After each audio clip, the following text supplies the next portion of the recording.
Hi, welcome to the latest in IR Magazine's Women in IR video series. I'm joined today by Valerie Haertel from BNY Mellon. Thanks for joining us, Valerie. Oh, thank you. Absolutely. Valerie, as you know, IR Magazine's recent research showed that women are less likely to be represented in the top IR positions here in the US, despite there being an equal gender split in the profession as a whole, and that women are less likely to earn over $250,000 than their male counterparts. What was your first reaction when you heard these statistics? I was saddened by them. Clearly, we have a lot more work to be done. However, on the other hand, the fact that there are 50% of women in the profession is actually quite good compared to other professions. So I would say I would love to see those numbers change. All of those numbers change. And I would like women to be recognized for the work that they do with equal standards. And I think that will happen. I feel that while there's a lot of work to be done, the issue has been raised. We're having a conversation about it, and that's the first step toward, making additional progress. Sure. Now, when women in leadership is discussed, we often hear about the importance of mentorship and the need for female role models. To what extent have you benefited from these factors during your own career, and what other sort of factors do you put your continued success down to? I would say that I've had a number of role models, people, men and women, that I've looked up to throughout my career, that I've admired. From their accomplishments, what they achieved, and importantly, how they achieved it. And I would also say that more personally, I've been inspired by my mother, who I thought was an extraordinary lady, and she gave me a lot of good advice. And both of my parents were very strong role models for me. And I would say they've always encouraged me to work hard, to do a lot of very basic things, do more than what's expected, be good to people, and make sure, above all, that I focus on what I enjoy doing, because whatever your chosen profession is, if you don't enjoy it, you're never going to be really good at it. And so it's important to love what you do.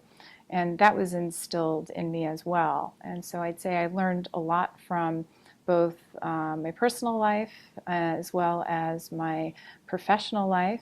I would say that over the years, mentorship and sponsorship has become a bigger topic of conversation across corporate America, and I think it's a great thing. When I was young, it was not something that companies offered in a more formal way. So I think a lot of larger companies now have programs where young people can get advice and help to enable them to have the right tools to navigate organizations, navigate their careers, and be more successful. And so I think that's a wonderful thing, and especially as it relates to women. I see more and more of that, and here at BNY Mellon, I am, a mentor to many individuals, both men and women, and we do have programs here. And I'd also like to add that I'm also the co-chair of the Women's Initiative Network, and so I take the idea of supporting women and helping them to succeed very seriously, and I think that's important, to give back to those who are young and looking for advice, and where you can really perhaps make a difference to someone with something that you've learned that maybe someone else doesn't have to learn the hard way. Sure. Well, and to that end, on top of the very sound advice that your parents have instilled in you, what advice do you have for perhaps younger IR professionals who are aspiring to one day sort of occupy the top roles? And does that advice differ at all between men and women? Yeah, I think that I would offer the same advice to both men and women looking to advance in the IR profession. I would say everyone needs to try to be the best at what they do. So that means, learn as much as possible about best practice, join MIRI to make sure that you understand what best practices are and how investor relations is practiced across different industries, different market cap sizes. It's a never-ending learning process, and you can never know enough. And it's important to remain networked as well, and that would help you also to network with individuals and stay fresh in terms of perspectives. And I think you can't underestimate the value of having individuals, other professionals that you can go to and get advice and share ideas. And finally, I would say it's important to stay at the top of your game, and I would certainly recommend, going and obtaining the IRC.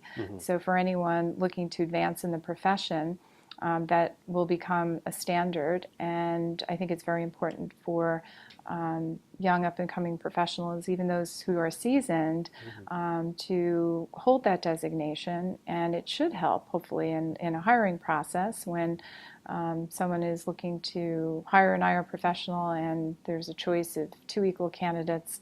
Hopefully the one with the IRC will have the edge because they've met certain standards of excellence.